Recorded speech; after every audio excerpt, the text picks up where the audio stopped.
Hola, muy buenas, ¿cómo están? Espero que anden todos muy bien. Mi nombre es Claudio, ya me conocen, yo soy psicólogo y profesor y hoy vamos a estar hablando sobre terapia de aceptación y compromiso y terapia cognitivo-conductual. Muchas personas me preguntan a menudo sobre estos dos modelos terapéuticos y me preguntan por un lado cuál conviene más, otros me preguntan si es lo mismo, si es una forma de la terapia cognitivo-conductual. Hay mucha confusión al respecto y me gustaría centrar algunos puntos de diferencia y qué características tiene un tipo de modelo y otro tipo de modelo. Bueno, recién dijimos que se trata de un modelo. Cuando hablamos de modelo, tenemos que entender que ambos modelos, en realidad cualquier modelo, tiene una forma muy particular de entender, por lo menos la psicopatología, ¿sí? Es decir, el sufrimiento humano, poder entender qué sería normal, qué sería no esperable en algún punto, y por otro lado, una forma de abordarlo, ¿sí? Bueno, frente a estas propuestas, los distintos modelos son cambiantes. El modelo de terapia cognitiva, conductual, entiende, por ejemplo, los modelos cognitivo-conductuales, entienden de una determinada forma el sufrimiento. El sufrimiento es algo a poder eliminarlo, ¿sí? Las terapias, sobre todo cognitivas, insistían en determinados términos, incluso hasta como el sufrimiento como parte de la irracionalidad humana, ¿sí? Entonces, el sufrimiento para las terapias cognitivas, conductuales, principalmente las cognitivas, era entendido como algo que había que eliminar, ¿sí? No era, era algo patológico, psicopatológico, ¿sí? Y frente a eso se utilizaban etiquetas diagnósticas, algunas heredadas obviamente del campo de la psiquiatría, como depresión, trastornos de ansiedad, trastornos, la palabra ya lo dice, ¿no? Hay algo que no es esperable, ¿sí? En esto. Entonces, la idea es poder diseñar modelos para poder acercarnos a la normalidad. Entonces se crean manuales y se clasifican los trastornos, ¿no? Todo lo que no esté dentro de los trastornos implica normalidad. Con un pequeño detalle. El pequeño detalle es que la mayoría de las personas clasifican más para tener trastornos que para la ausencia de ellos. Entonces, un poco discutible este asunto. Sin embargo, no dejan de ser prácticos porque tienen una gran ventaja. La ventaja que tienen es la siguiente, que al poder clasificar en diagnósticos, se pueden crear tratamientos específicos para esos diagnósticos. Si yo digo que existe la depresión, puedo separar grupos de esas personas que llamo depresivas y poder agarrar y diseñar tratamientos específicos para esa problemática y no para otras. Entonces, la gran ventaja que tiene es que adquieren una alta especificidad para tipos de diagnóstico y me permite discriminar en cuáles a lo mejor no funciona. Sin embargo, aparecía un problema, un segundo problema, que es que en general cuando un modelo funcionaba para un diagnóstico se empezaba a extender hacia otros, muy a contramano de lo que se esperaba, que sean altamente específicos. Por eso hoy tenemos terapia cognitivo-conductual para esto, para lo otro, para la ansiedad, para la depresión, bueno, en fin. Entonces, repasemos, terapia cognitivo-conductual apunta a la reducción sistemática a través de técnicas, se diseñan técnicas para reducir los síntomas. Los síntomas son formas de sufrimiento, ¿sí? Llámese depresión, la persona sufre por depresión. Llámese trastorno de ansiedad, la persona sufre por trastorno de ansiedad. Llámese fobia, la persona sufre por la fobia que tiene y el miedo que le ocasiona. En fin, son formas de reducir el malestar de manera técnica con diseños de técnicas específicas. El objetivo está puesto entonces en poder clasificar como anormal muchas veces el sufrimiento humano y poder intervenir sobre él a través de técnicas de forma específica que apuntan a la eliminación. Es decir, la persona sufría por ejemplo, cogniciones negativas sobre sí misma, ¿sí? En una depresión. Bueno, a partir de la intervención ya no se rastrean más estas cogniciones en la persona, ¿sí? Tiene cogniciones distintas y una manera de entender el mundo diferente. Bueno, perfecto. El sufrimiento se redujo. Ahora, partimos de una idea, partimos de que hay que reducir el sufrimiento humano, que no es normal, ¿sí? Y que hay que hacer todo lo posible para combatirlo, ¿sí? Y que una parte de la población se clasifica dentro de eso y otra parte sería normal y no tendría esas problemáticas.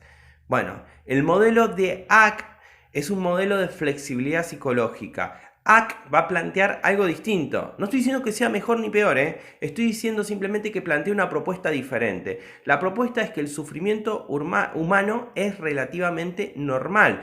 La normalidad humana es en sí mismo, en algún punto, destructiva. Y si vemos a nuestro alrededor, tiene bastante argumento este planteo, ¿no? Es decir, cuando vemos alrededor, la mayoría de las personas sufre constantemente. Sufren porque no tienen trabajo, sufren porque lo tienen y no lo quieren perder, o sufren porque podrían tener uno mejor. Parecería ser que independientemente de la condición que tenga, siempre sufren. La condición humana es de sufrir, ¿sí? En algún punto este chiste de la evolución nos preparó para sobrevivir, no para ser felices, tiene algo de verdad. Y sobrevivir implica cierta carga de sufrimiento e implica procesos humanos que no son agradables. Entonces, la condición humana implica sufrimiento prácticamente para todas las personas. E independientemente del tipo de que clasifiquemos en trastornos o no. De hecho, hay sufrimientos que no encajan perfectamente en los manuales de salud y psicopatología.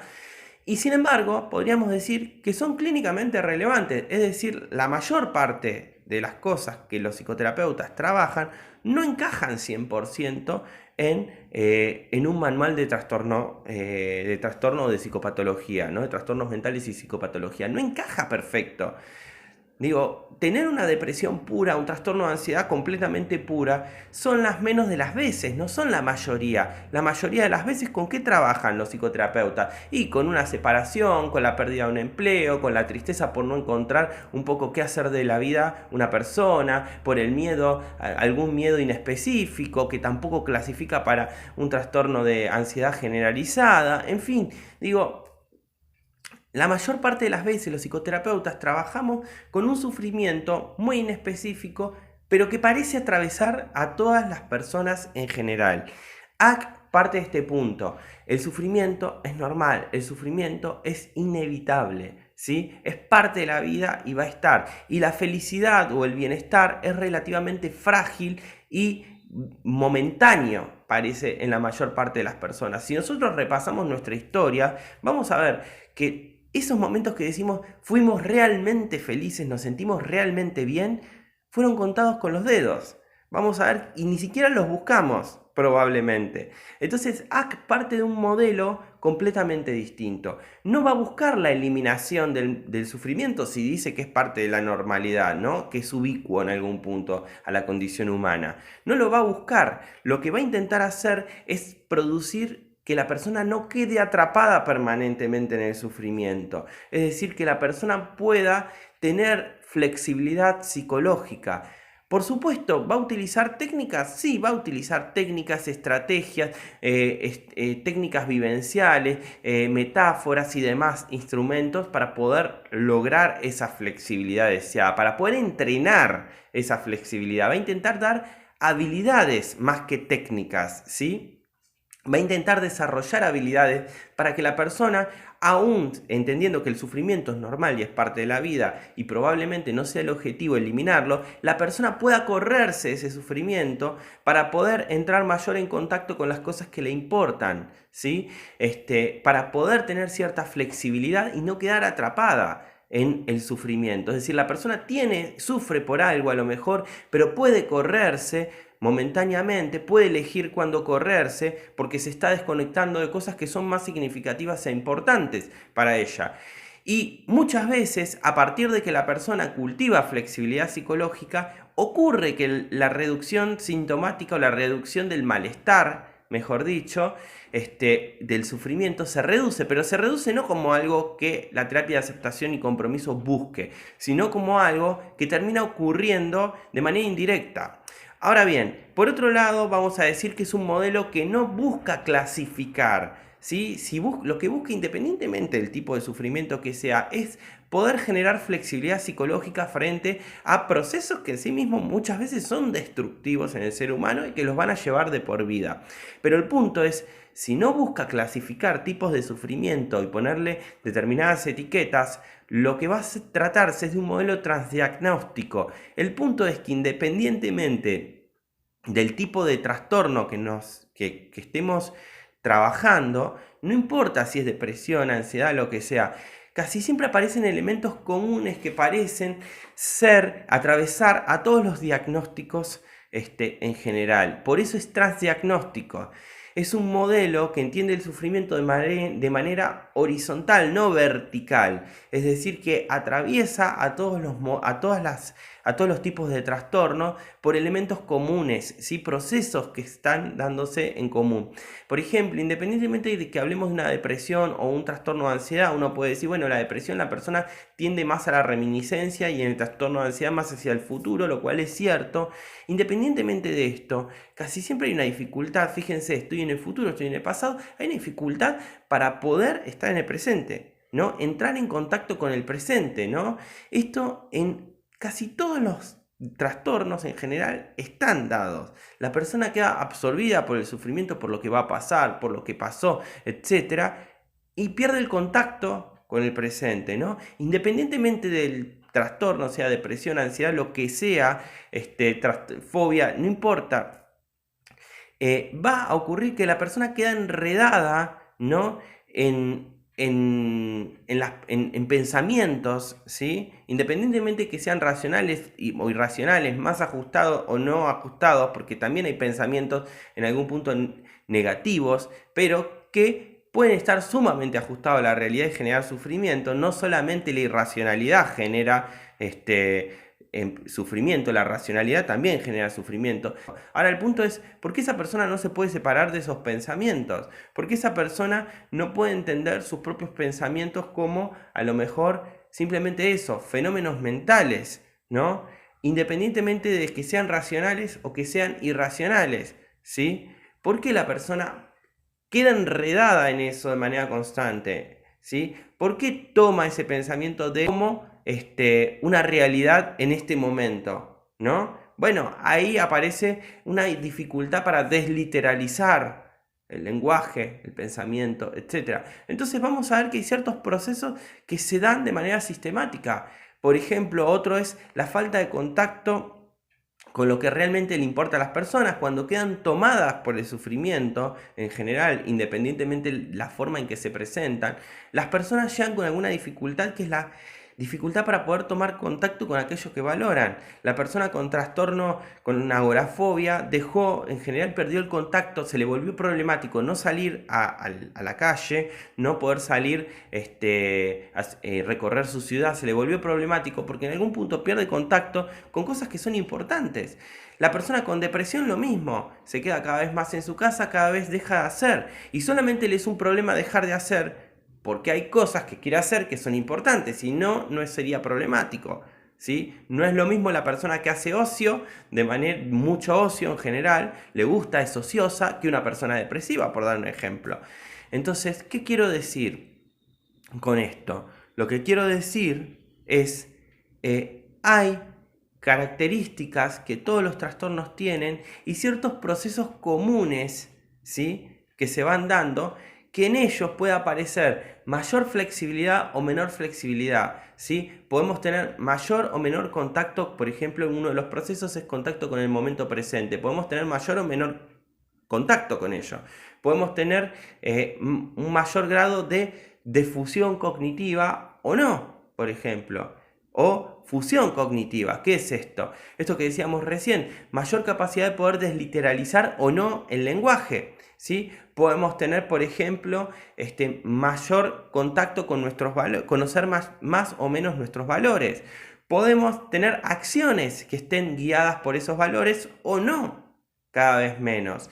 Dependiendo de esto, el modelo de ACT lo que nos va a proponer va a intentar buscar mayor flexibilidad, ¿sí? Es decir, pasar de muchos procesos que en general suelen enredarnos cada vez más en el sufrimiento para poder desarrollar habilidades, para poder acercarnos a procesos que en algún punto nos alejen o no nos enrieden tanto en el sufrimiento y nos permitan tomar mayor contacto con nuestros valores y la vida que queremos tener. En última instancia, el modelo de terapia de aceptación y compromiso apunta, por un lado, a intentar desarrollar ciertas habilidades para poder fomentar un mayor contacto con la vida que la persona quiera tener. Esta vida que la persona quiere tener, por supuesto, va a incluir también que el sufrimiento va a estar dentro de parte de la vida, pero que la persona va a tener una flexibilidad suficiente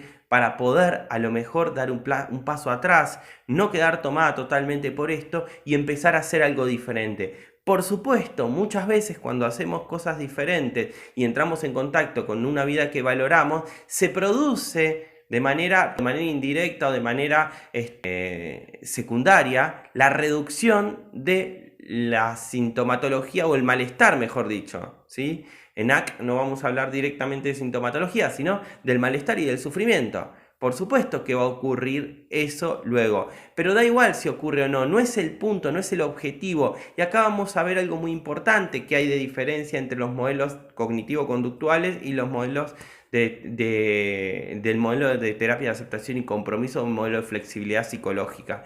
La diferencia clave es que es muy difícil, uno dice, bueno, el tema, por ejemplo, el tema de cómo medimos la eficacia clínica, ¿no?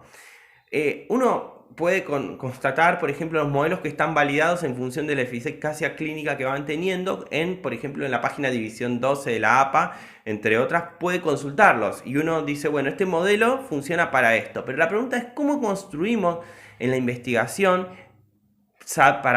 cómo construimos los indicadores para poder saber si funcionan? ¿Sí? Esto es una pregunta muy importante.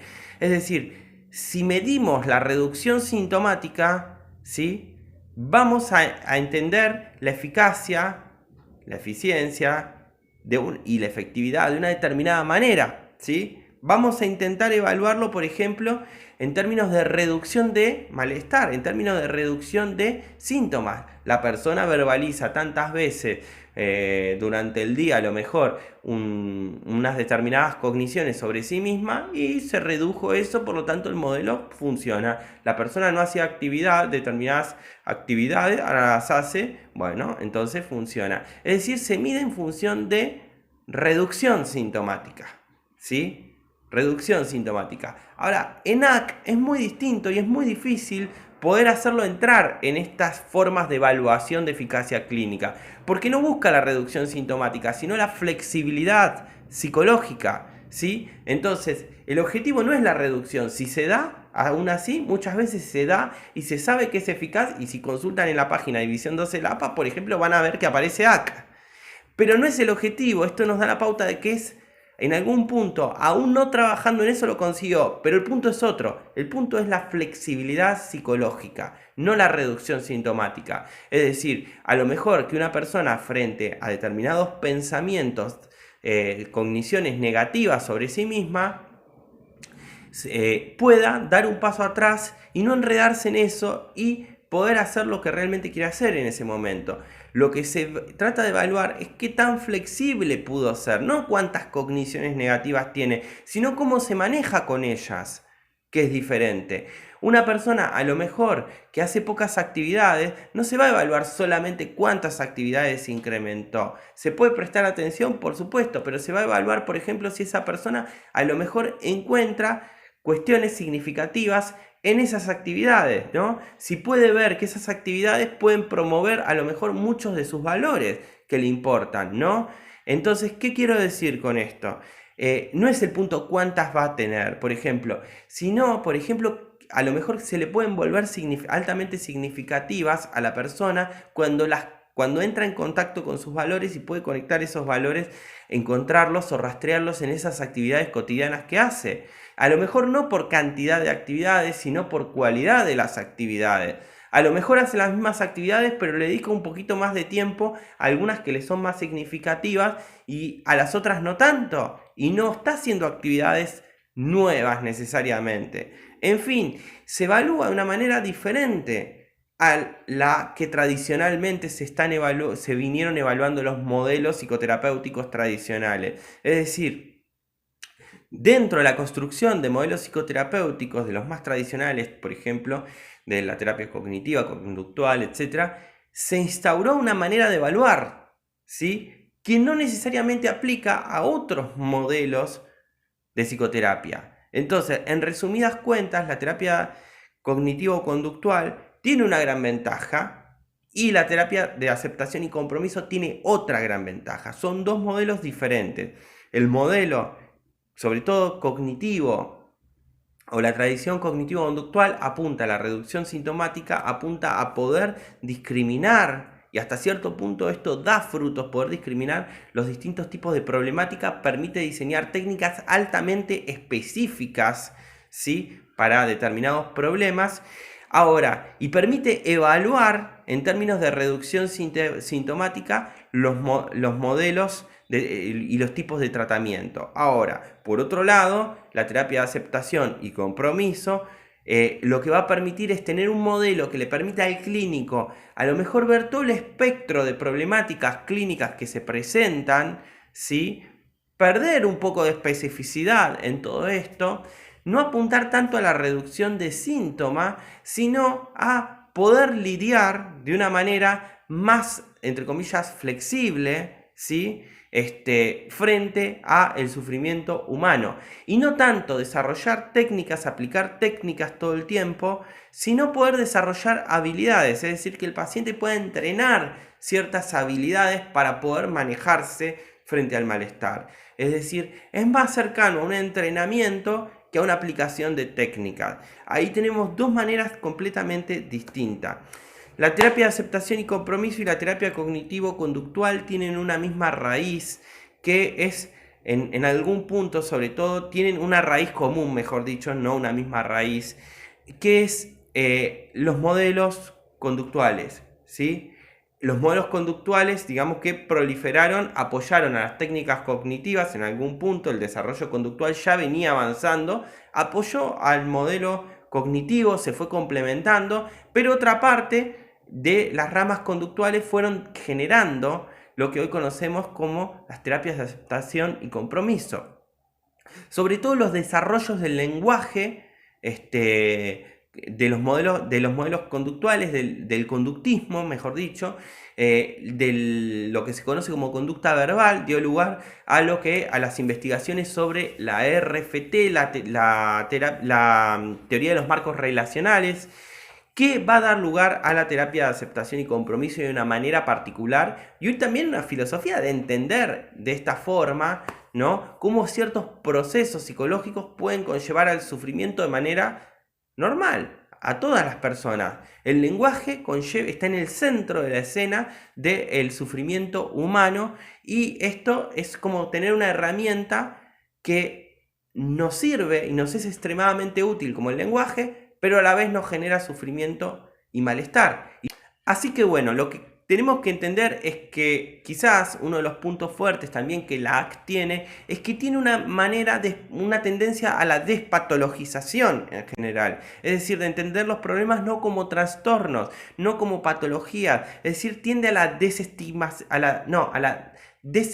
estigmatización de los problemas psicológicos. ¿Por qué? Porque hablamos de sufrimiento, porque hablamos de malestar, porque hablamos de enfoques transdiagnósticos, hablamos obviamente de dificultades psicológicas, de falta de flexibilidad, ¿no? En fin, se tiende a un lenguaje y a una manera de entender el sufrimiento que en realidad es como más un degradé, ¿sí?, entre las personas, y no tanto como compartimientos estancos donde ubicamos lo normal por un lado en una serie de compartimientos y lo patológico o los trastornos y la psicopatología de otro, clasificada en otros cajoncitos. Cajoncitos me refiero a trastornos de ansiedad, depresión, esquizofrenia, etcétera, etcétera, etcétera, ¿sí? Sino como un degradé donde estamos todos sujetos al sufrimiento humano. Quizás algunos en mayor medida quedan enredados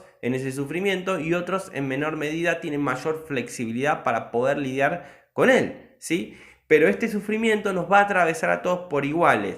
Entonces, como dije al principio, el objetivo va a ser desarrollar esa flexibilidad a través de determinadas habilidades que van a ser entrenadas. Y esas habilidades, una diferencia que tiene quizás con la terapia cognitiva es que no son habilidades necesariamente que la persona tenga que comprender, ¿sí? No es algo que la persona necesariamente las tenga que entender, las habilidades que está entrenando. En la terapia cognitiva se le enseña el modelo, por ejemplo, ABC, se le explica la relación, se le explica que se van a cuestionar ciertos pensamientos al consultante, se le explica el objetivo de eso, un montón de cuestiones. En la terapia de ACT no necesariamente la persona tiene que entender qué es la difusión, qué es el contacto con el momento presente, etc. No hace falta que entienda esto. Lo importante es que pueda desarrollar esa habilidad a través de las propuestas terapéuticas que el terapeuta le ofrece, a través, hay muchos de las más conocidas son, por ejemplo, el uso de metáforas, el uso de alguna actividad vivencial, ¿no? Otro recurso puede ser usar un cuento, otro recurso, pero también va a utilizar muchas de las técnicas que vienen de la terapia cognitivo-conductual, pero las va a utilizar de una manera distinta, ¿sí? No como objetivo la reducción sintomática. A lo mejor exponer a una persona significa acercarla a algo que esa persona valora, pero no necesariamente se le transmite, mira, vos te vas a exponer porque si te expongo, la ansiedad va a subir hasta arriba y se va a producir la extinción luego de eso. Entonces, si estás el tiempo suficiente, todo eso quizás no es del todo necesario dentro de la terapia de aceptación y compromiso. Entonces, a modo de resumen, ¿qué es exactamente la flexibilidad psicológica que propone la terapia de aceptación y compromiso? Es lo siguiente, es un modelo en el cual nos podemos acercar a muchos procesos. Hay muchos procesos que en sí mismos son un poco destructivos para el ser humano, ¿sí? La pérdida de contacto con los valores, el no hacer acciones dirigidas a las cosas que realmente nos importan, la falta de contacto con el momento presente, con lo que está pasando a nuestro alrededor, ¿no? Con nuestra realidad, la literalización del lenguaje, es decir, creer que porque pensamos algo es una realidad, es decir, estar fusionados al lenguaje, la falta de aceptación, ¿no? De la realidad y del sufrimiento, no es optativo, la falta de disposición, diría yo, a entrar en contacto con nuestras experiencias desagradables de la vida. En fin, todo esto que les estoy nombrando, aceptación, fusión, falta de contacto con el presente, falta de acciones comprometidas, falta de conocimiento de los propios valores, etcétera, etcétera, apunta a generar, son los procesos en los cuales va a hacer foco la terapia de aceptación y compromiso, para poder entrenar habilidades con el objetivo de llevar en mayor medida, ver en cuáles la persona está más enredado, le son más problemáticos y poder fomentar habilidades para desarrollar una mayor flexibilidad psicológica. ¿Qué es una mayor flexibilidad psicológica? Es lo siguiente, mayor contacto con los valores, conocerlos un poco más, generar acciones dirigidas más hacia esos valores. En otros casos a lo mejor es entrar mayor en contacto con el presente, ¿sí? Con lo que está pasando alrededor. En otro caso a lo mejor es poder desliteralizar un poco más el lenguaje, como diría la poeta Alejandra Pizarnik: si digo agua beberé, si digo pan comeré. No necesariamente, ¿no? A veces nos olvidamos de esto, pero si digo me va a ir mal en un examen, sí lo siento como real, ¿no? A veces nos olvidamos de esta diferencia. Eso es desliteralizar el lenguaje, nos permite defusionarnos. También en otro caso a lo mejor necesitamos fomentar mayor aceptación, es decir, entender que la realidad no es optativa, no es opcional para todas las personas, y que el hecho de no aceptarla, no tener disposición a entrar en contacto con ella, nos genera mayor sufrimiento también y no hace que las cosas cambien necesariamente. Entonces, esto es un poco el resumen, las diferencias entre la terapia de aceptación y compromiso y la terapia cognitivo-conductual. La terapia cognitivo-conductual, a modo de cierre, es un modelo altamente específico, focalizado en un tipo de problemas. Se genera un protocolo, un tipo de manualización, si se quiere, un determinado. Ustedes van a encontrar manual para la depresión, manual para la ansiedad, clasificado por trastornos, como si fueran compartimientos estancos. Y se apunta a la reducción sintomática, se intenta clasificar en algún punto son trastornos prototípicos porque se arma un prototipo del trastorno que después en la realidad muchas veces no encaja. Dos personas con trastorno de ansiedad no son exactamente iguales, aunque tengan el mismo trastorno, ni la forma en que se presenta necesariamente es igual tampoco, pero apunta a esto, a poder crear un repertorio de técnicas específicas, apunta a psicoeducar al paciente sobre su propia problemática, lo cual, ojo, muchas veces puede indicarle al paciente, si no se hace con mucho tacto, que tiene algo distinto al resto, ¿no? Y esto va un poco en líneas a la estigmatización del sufrimiento humano. ¿Qué les quiero decir? No solo la estigmatización viene porque los demás señalen con el dedo, este tiene un trastorno y se burlen o lo rechacen. También viene por la propia persona, cuando dice yo tengo algo distinto o funciono de manera distinta a los otros, ¿no? Digo, es como señalarle al paciente, vos sufrís porque tenés algo diferente. Por otro lado, ojo con esto, no digo que sea siempre así, hay que tener mucho cuidado en los modelos cognitivo-conductuales en la fase de psicoeducación, tener una mirada muy comprensiva, muy compasiva, ¿no? Explicarle que a lo mejor muchas personas si pensaran o hicieran lo mismo se sentirían igual, hacer hincapié en esto, ¿no? Porque si no puede ser una herramienta de autoestigmatización en muchos casos. Bueno, no importa, avancemos un poco más, es altamente específico y lo que tiene de bueno estos modelos es que permiten desarrollar una alta variedad de técnicas, de instrumentos de trabajo también, ¿no? Desde escalas, desde técnicas, desde a lo mejor la técnica de reestructuración cognitiva, las técnicas de exposición, de sensibilización, etcétera, etcétera, etcétera. Bueno, ventajas y desventajas. Lo importante de esto, lo que les quería transmitir el día de hoy, es lo siguiente, es la importancia de cada uno de los modelos, las diferencias que tienen, no son modelos que necesariamente uno sea mejor que otro, son modelos básicamente diferentes y que apuntan a cosas diferentes, ¿sí? Espero que les haya gustado este video, espero que les haya sido de utilidad y nos vemos en un próximo video.